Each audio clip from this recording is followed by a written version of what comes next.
E fala galera, aqui é o Katamar e seja muito bem-vindo ao canal dos pequenos grandes jogos, onde game raiz, desafio é lei e a gente joga até o controle perder arrego.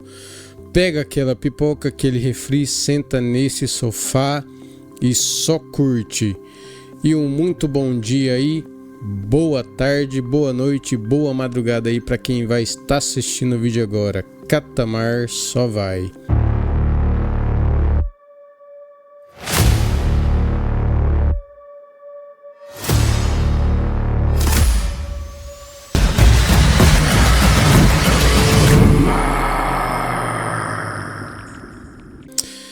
E é isso aí, galera. A gente vai agora assistir aí uma preview aí, né, final do Crimson Desert. Isso aqui são as últimas, ou a última prévia aí do game aí antes do lançamento, né? Creio eu que seja a última, porque já estamos quase em cima aí do lançamento. E eu espero aí que vocês curtam. Se você curte esse estilo de game aí, já se inscreva no canal para não perder os próximos vídeos.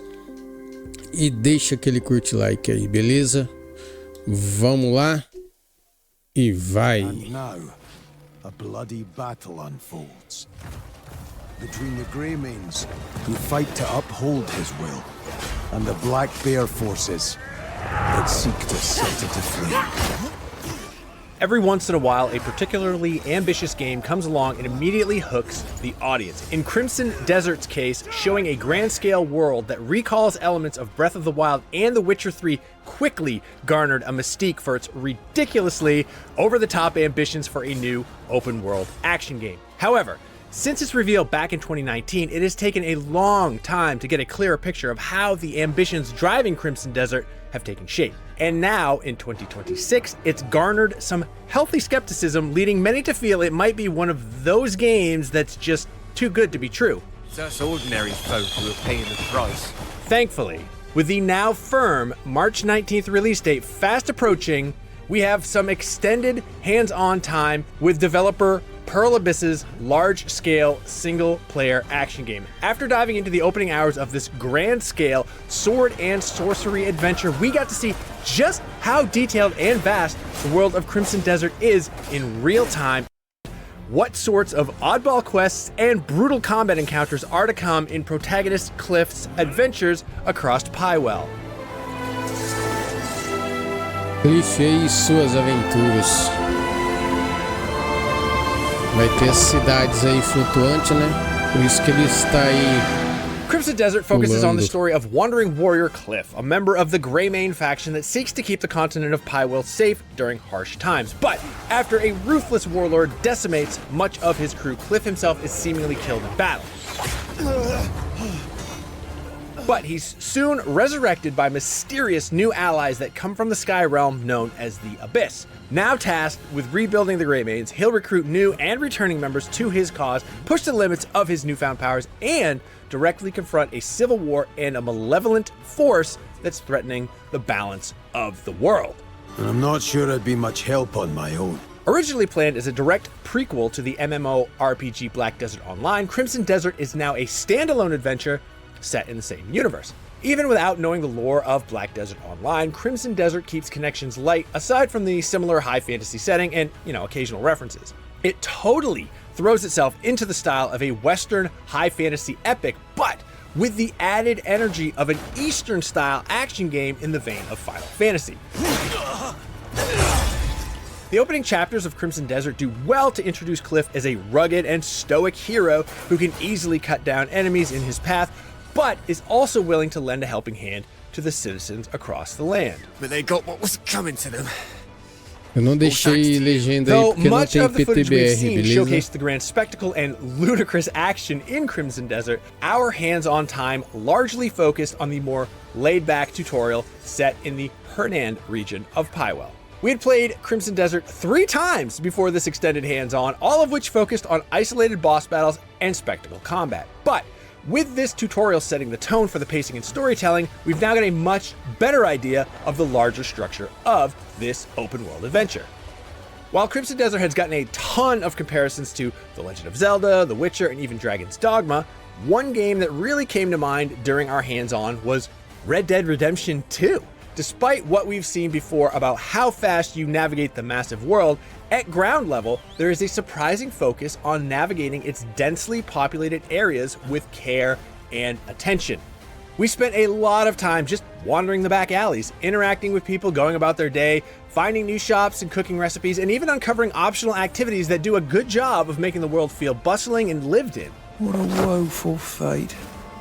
Some of our favorite moments from the opening hours came from seeing what sorts of side quests the townsfolk would pull us into. In one instance, we encountered a man who fell from his roof and needed help with cleaning his chimney. And that is exactly what we ended up doing for this side quest. We climbed up on the roof, positioned ourselves on the top of the chimney, and used our newly acquired broom to clear out the gunk to help the husband get some relief. Oh, my back! You've done me a Não huge tô falando nada aí porque o cara fala 10 palavras por Despite segundo the aí. tone and Você filma e fala, você é o bichão mesmo, hein, doido? action being serious, we were pleased to see how much humor and quirkiness were packed into Crimson Desert's opening hours. There are plenty of enemy bases to topple, but we also spent some time playing some back alley games of rock, paper, scissors with Papel, the local pedra, ruffians. tesoura. Let's play rock, É claro. paper, scissors. No crying if you lose. There's even a quest that had us rescue an abducted Eu sou ladrão, rapaz. Eu não vou trabalhar. sheep to cheer up an upset child, and seeing the very serious Kliff engage in such activities was much more amusing than we expected. Now is this the friend you were looking for? Woolly? That's not Woolly. Woolly's got a fluffier tail. Kliff begins his journey with a fairly modest skill set and knowledge of the world, and as in traditional open world action games, the larger pull of Crimson Desert will be to expand his abilities and insight. When you pick up quest information, recipes, and even bounty notices for roaming targets, Kliff will expand his knowledge and fill out his records of all the wildlife, characters, and important events of the world. We were impressed to see how much was packed into this comparatively modest section of the massive game world. Seriously, just looking at the map had us taken aback by how large Pywell was. It was interesting to take in Crimson Desert's pacing, and its deliberately detailed approach to navigating and interacting with the world initially took some time to get used to. Even as a tutorial, we were kind of surprised to see how much time is spent on getting players to really take in the many features and opportunities to find. Granted, it is very much in the vein of Red Dead Redemption 2's movement and interaction, but admittedly we felt overwhelmed by just how much you could interact with. You can actually go up to nearly all citizens to greet them, or even rob them, provided you have a mask to disguise yourself, of course. I pray the day greets you well. Despite the range of activities, Crimson Desert is also a combat-heavy game, and even with Kliff's limited skills, the battles you can get into are quite brutal to see unfold. Initially, we started brawling with bandits and goblins around the city. Still, eventually, things took a turn when rival knights and other faction leaders started looking to get a piece of Kliff. The mini-boss battle against Matthias was a particularly thrilling fight, and even as one of the early encounters, it did a good job of showing how visceral the battles can get.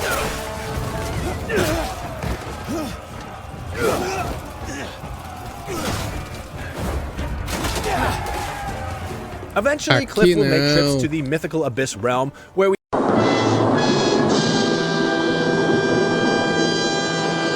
navigated a series of floating ruins far in the sky. Stepping into these visually stunning environments was one of the best moments from our hands-on time, and it also gave us a jaw-dropping view of the world's vast landscape. These are also segments that introduce the new Abyss powers in some puzzle platforming challenges. These magic powers elevate Kliff's combat and traversal skills to use his force-style powers to manipulate objects and use a force jump ability to propel him off the ground.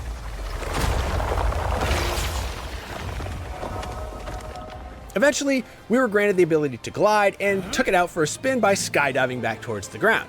It is a fun ability to use, but it definitely takes a ton of stamina to get the most out of it. The power to soar through the open skies is yours to command. Throughout the game, Kliff will acquire Abyss Catalysts, which will serve as skill points to upgrade stats and unlock new abilities. These upgrades include improved jumping and more combat skills such as a suplex and more advanced sword strikes. In addition to exploring towns and the surrounding wilderness, we also get to see the early goings-on of the Greymane faction system, which focuses on building up a crew, sending them on missions, and gaining new resources. Though we weren't able to see it evolve much, it was impressive to see that it's actually a full-fledged management system that will continue to grow as you explore the world. We really enjoyed the flow and action in Crimson Desert, and completing the tutorial was a solid onboarding to the larger adventure ahead. Based on our previous hands-on time, Crimson Desert currently feels much more intuitive and less complicated with its controls. Still, it had the recurring issue of being too complicated for its own good, with its systems trying to cram actions and features into a fairly limited set of submenus and combinations. For instance, you'll often have to manually equip key items and gear to activate some prompts, which can feel cumbersome. This all ties back into the attempts to make players feel like they're having a more tangible connection to the world, but it can often feel too overcomplicated for its own good. Along with the opening chapters, we also got a chance to get another look at the mid-game of Crimson Desert, which saw a powered-up Kliff take on new enemies and a more powerful boss that matches up to his souped-up skills. Moreover, Crimson Desert also includes new party members that can be swapped in if you want to try a different combat style. While Kliff is still the central protagonist, playing as the tanky berserker Unka or the nimble and fierce Damien offers up some fun alternatives to Kliff's playstyle. It does well to showcase the variety within Crimson Desert and how the game will ramp up with more zany encounters that blur the lines between a high fantasy adventure and steampunk fantasy.